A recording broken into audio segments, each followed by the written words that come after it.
What's up, YouTube? It's me, the artisanmc, and today I'm going to give you my reaction review to Gen V Season 2, Episode 8, Trojan. Well, I just finished watching this episode, and I would have to say that this show in its second season actually turned around, and it turned around about the fifth episode. And it ended, I'd have to say about 90% satisfactory. A hell of a lot better than Peacemaker ended. Peacemaker ended with more of like, what are they going to do with that? But they're not getting the third season, so why did they even do that? Why are we wasting our time with this? That was not the case with this final episode of Gen V. This final episode of Gen V actually made me kind of pumped and excited to see the next season of The Boys, because understandably it has to go down in The Boys. This is a spinoff show. You can't have it all wrapped up here. No, it has to go the hell down in The Boys show. This has to have repercussions. And the way this episode seeded it, there will be repercussions in The Boys, flat out. So I'm liking that. It gave a lower tier cast of superhero characters some shine and actually highlighted something bigger happening in the main flagship title. Wow, how hard was that? This is intercontinuity between two separate shows in a shared universe. And for the most part, last season of The Boys is suspect, but for the most part, they're both good. Imagine that in a shared universe. So it makes me wonder, one, how James Gunn can't get this right, and two, if there will be a season 3 of Gen V. Because with The Boys going off, this next season is supposed to be its last season. Does Gen V step up to this and do a third season, or do they kill it after this season and do a new show with whatever the aftermath is of what happens in The Boys? I don't know. But because of the way Gen V ended, I'm down to see it. So this episode picks up with a flashback to Thomas Godolkin, answering the one question I've had the whole time. How is Godolkin this burnt up guy and not the guy that I saw being bursting into flames in the first episode of this season? We get a flashback and it shows you. Now, this bothered me a little bit. It seemed a little bit too easy, where Thomas Godolkin does, pass out at the door trying to pull the fire alarm. He does wake up again. Maybe it was the heat. But when he wakes up, he sees the fire, but he also sees another vial and a syringe of the V that they had mixed up. And he takes it, gets the syringe, shoots himself up with what looks like cloudy Dawn soap, jabs it in his arm without pulling up his sleeve, and shoots himself up with this as the fire comes and burns his body a bit. It works quickly. I didn't initially think it worked that quickly, but remember in the first episode, those guys shot it up and they started having effects immediately, which is why somebody burst into flames, other people's guts and stuff fell out. Okay, it works quick. So we are led to believe that his abilities manifested in that moment and he gained the mental ability. Now, I mentioned this on the hero's journey today, that how they are showing Godalkin's powers to sort of work, I would have thought they manifested in that way of him having psychic abilities to leave his body because of the trauma that his body was experiencing. That would have been the thought that you had to get out of there, right? Well, his body was being burned. And as we see in the future, his body is burned over his whole body. So it makes sense that he would have developed psychic abilities from that, trying to escape that trauma. Okay, cool. It happened. It seemed a little convenient, but it happened. We have to get, this version of V in his system some kind of way, right? Fine. Now, answering the question on his aging, they did later in the episode, is that the version that he took is the OG V. That's the original formula V. The one Stormfront and Soldier Boy got this version. That's what he got. That's why he's not old. That's not why he's not aged up to 100 years. He just got burned. Otherwise, he would have been fine. So the, I guess, immortality ability is pretty much on this one, or at least the healing factor is on this version of V. Now, what you discover is that this version, the original version of V that he has, while it is strong, it retards aging, it is not on the level, his abilities are not on the level to where he can mess with somebody with the second batch of V, which was the Odessa batch, which made Homelander and Marie. Okay, I like that little bit of tiering that's put in there, which only means, in at least Cypher's case, is that it's harder for him to take over their minds. He really can't do it. So he, like he has been doing to these students, has to elevate, has to stress himself to a point to make his evolution of his powers happen. Fine. Cool.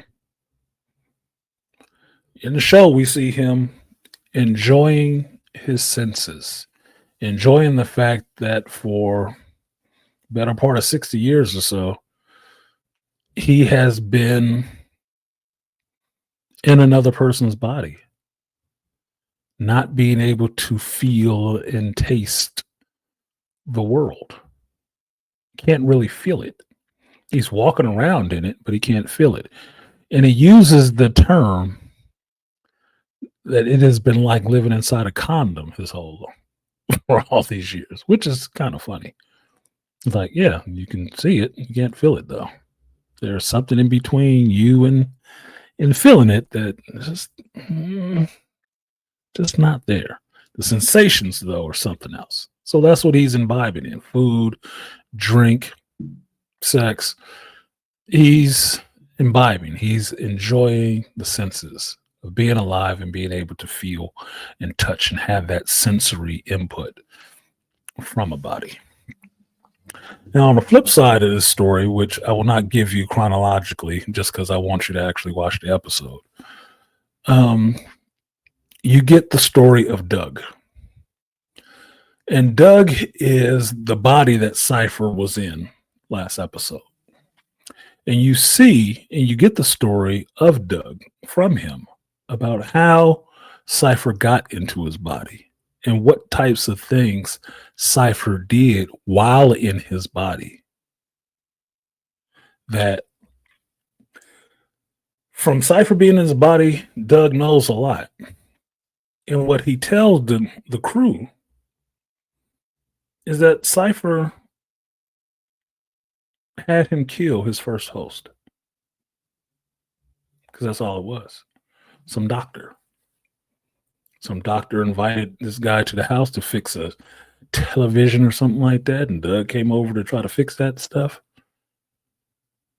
and talked to him about his life and all the rest of this stuff. And then took him over and then had him kill the doctor.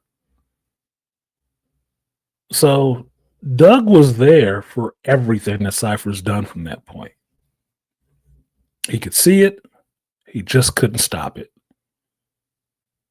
He's inside his body, but he cannot control his body. Something else is controlling his body remotely. Now,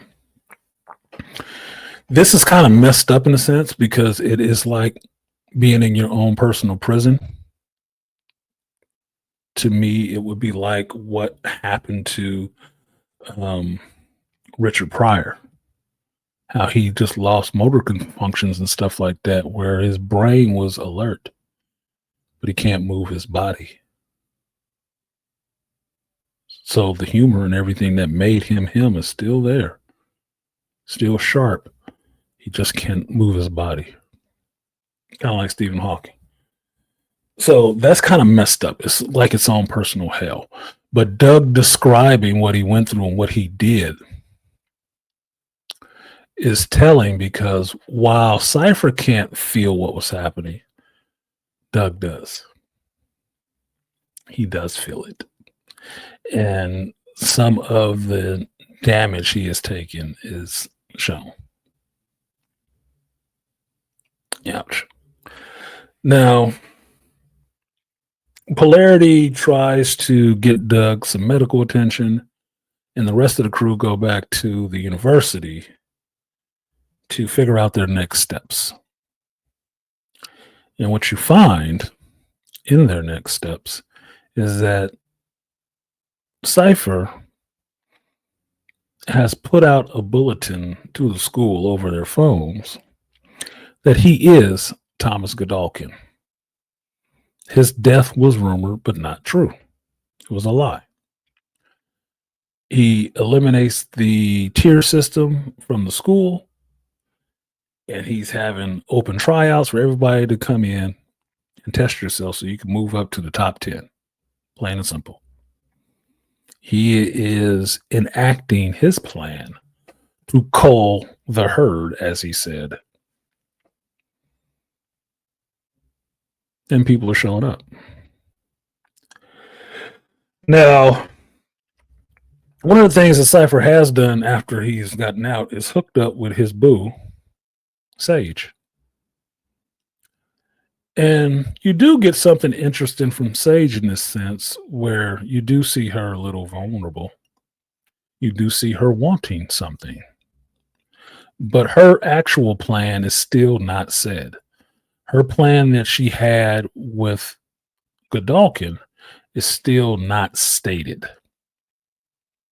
What Godolkin is doing is stated, as stated, goes against their plan that she has, but it's not her plan. It's not the one they were cooking up. So in which case, she's not really for it. It's flawed in some ways. Now, she does mention she wants him to come live with her at Seven Tower and figuring out how to introduce him to Homelander so Homelander is not threatened. But Cypher has a different thing. Once he jumps on the school board and puts out that bulletin, the little live stream, letting them know he's back and people are going to join the 7, Sage gets a call from Homelander that she ignores, which she is saying, this is not the way we wanted Homelander to find out about you. Which I agree. That is like the worst move, because that is not a stable character. And he may not feel threatened, but he don't like, his emotions touched. Insecurity is a thing. Now, back at school,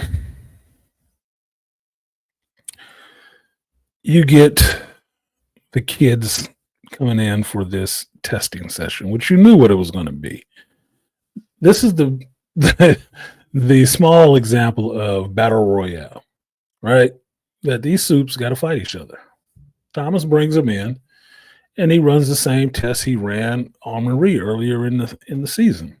Yeah, you just got to touch the button, and all these people are going to try to stop you from touching the button.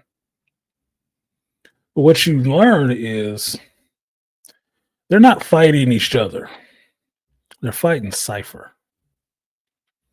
And Cypher, in a room of about 12 people, he's the one supposed to be touching the button, and they have to stop him. And he is one after the other taking control of all of these people at the same time. But you notice something. It's having an effect on his body.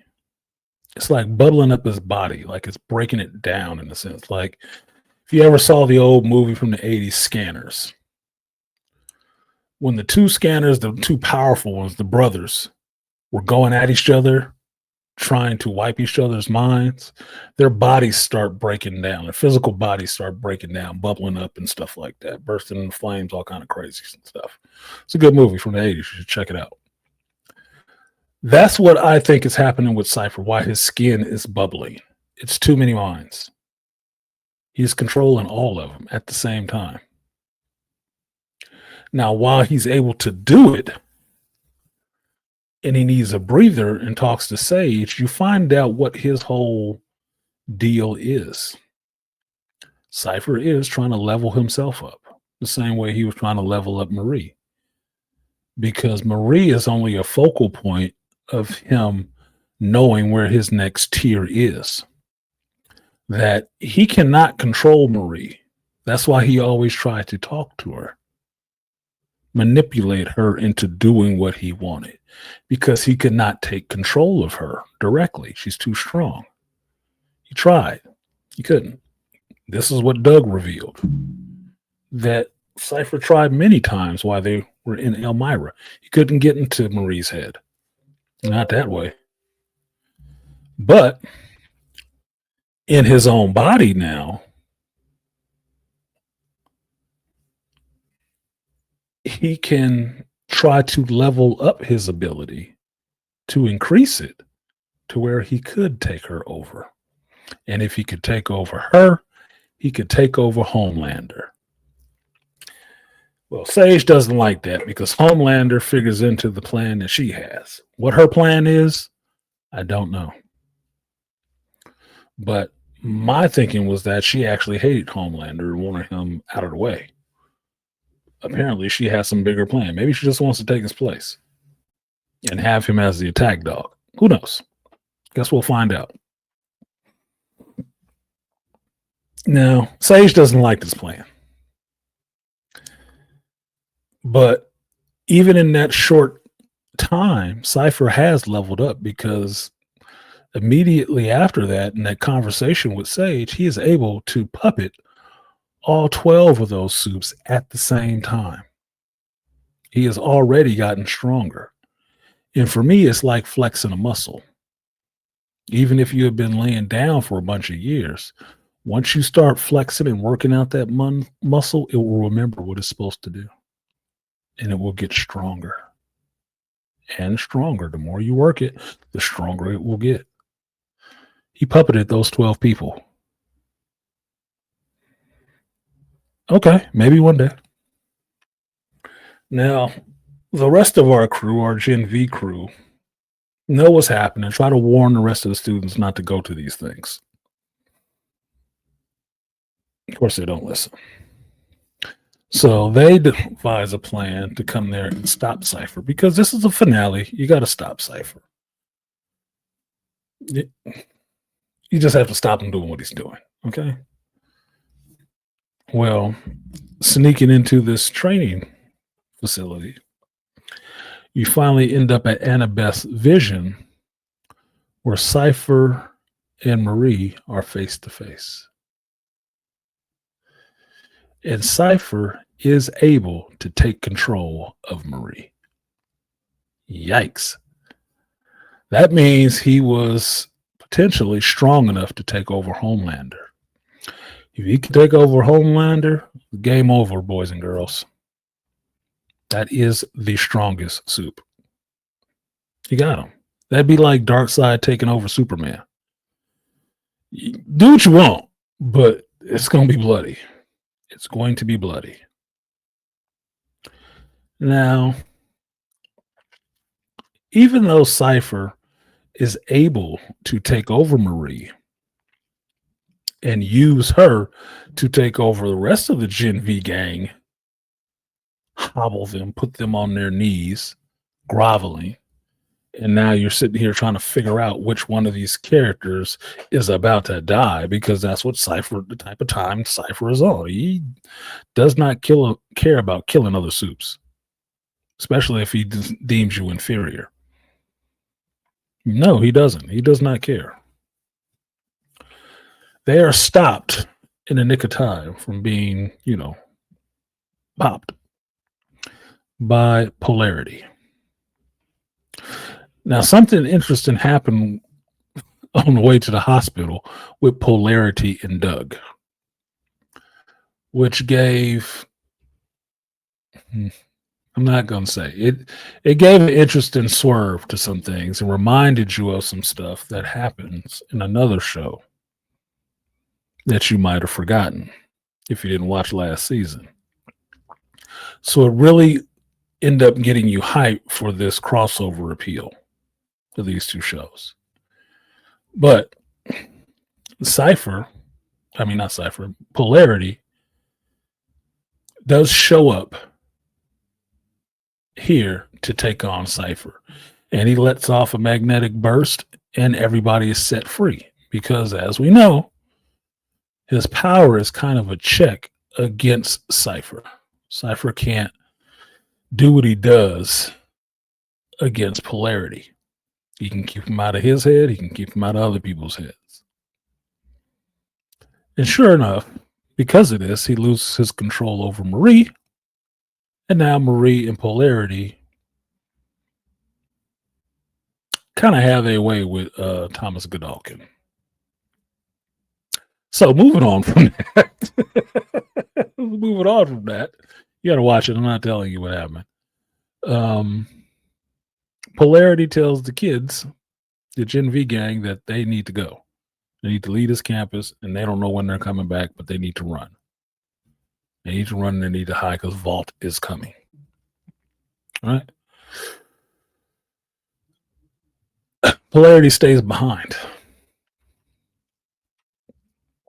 For what? To be there to talk to Vault? I don't know. Run the school?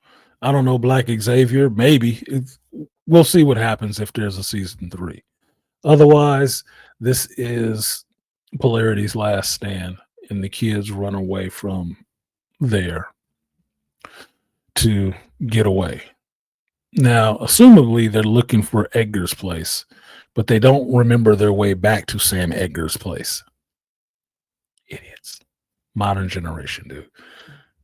Even the people walking don't remember how they got from there, what road they went down to get there. Like, how do you not? You walked. You got a lot of time to look at the scenery. Ugh, Jesus.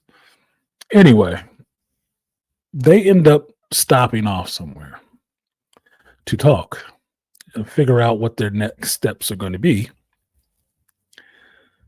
Annabeth and Marie have an exchange to where Annabeth wants to stay with Marie. She doesn't want to go back and live with Pam. Even though nobody will be coming after her, she doesn't want to go back to Pam. She wants to stay with Marie. And Marie wants to keep her safe and tells her in no uncertain terms that it won't be safe around her. Now, this is a line stolen right from Sinners. It sounded better in Sinners, but it kind of works here, especially the way it was delivered. It kind of works. Okay, whatever. But Annabeth decides to stay. So now we have the Black Magic Sisters together again, and maybe they can start to repair their relationship after realizing they're both soups. They're both special. And their parents getting killed was an accident. So maybe they can work on their sister relationship. And I'm for that. I am.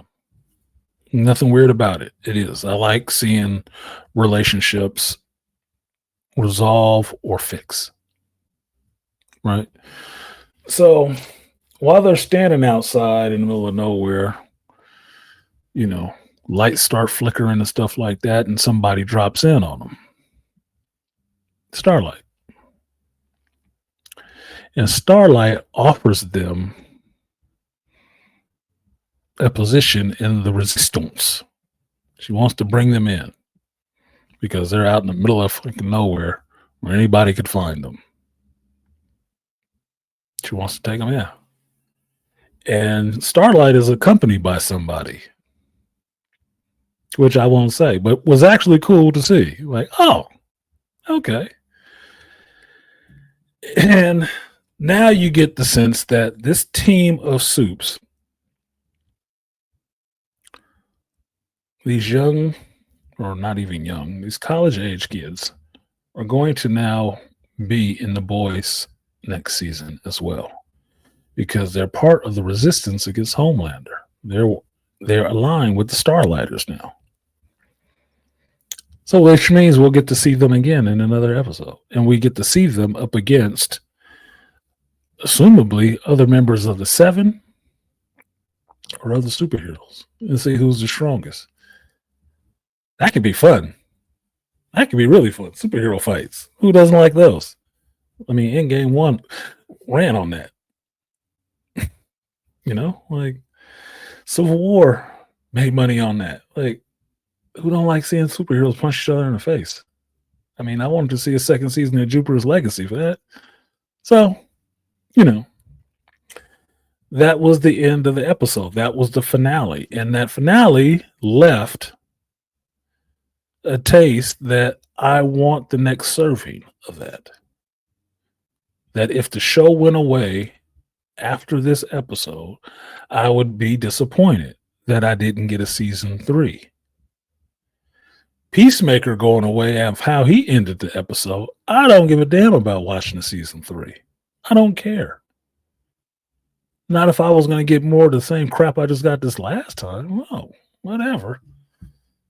So for me, Gen V season 8, season 2 stuck the landing. It started out shaky as hell. I was really looking at it with the side eye. But by episode 5, I started turning more full face to him and looking at him. And by episode 8, I was full face engaged. I like to see a season 3. If not season 3, I definitely want to see the next season of The Boys now, because there's a lot more going on. I want to see how they pull all this together. Can they pull it together? Can this last season of The Boys go out on kind of a high note, as much as the second season of Gen V went out on a high note? I was pumped. Even that music selection worked. So I was really happy with this last episode. I was not disappointed with the last episode at all. So I would recommend watching this season. Suffer through the early episodes, the early establishing episodes. But once you get into the story, the actual story, it gets good. There's some interesting stuff there, especially if I didn't spoil all of it for you. So that's it. That is my review of Gen V Season 2, Episode 8, Trojan. Like, share, subscribe, and I will see you all next time. Peace.